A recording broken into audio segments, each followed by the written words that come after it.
નર્મદા જિલ્લામાં 185 સરપંચ અને 1265 જેટલા વોર્ડના સભ્યની મતગણતરી હાથ ધરાઈ હતી તો નાદોદ તાલુકાના કોઠારા ગ્રામ પંચાયતના સરપંચ પદે ગિરીશ બારિયા વિજેતા થયા છે। રોલાર ગ્રામ પંચાયતના ઉમેદવાર સુધાબેન વસાવા બીજી વાર સરપંચ તરીકે ચૂંટાયા છે, જ્યારે નારીપમાં ચંદ્રિકાબેન વસાવા,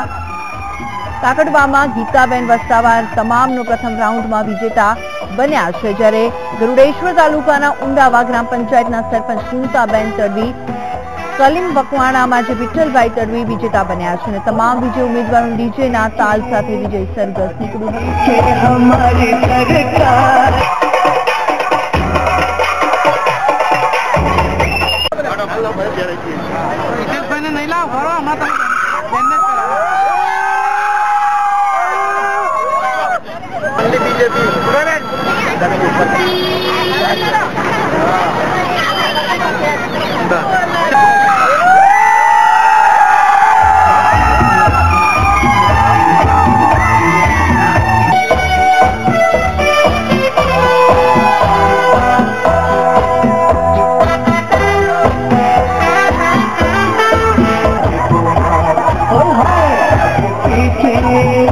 आगे पीछे हमारी सरकार।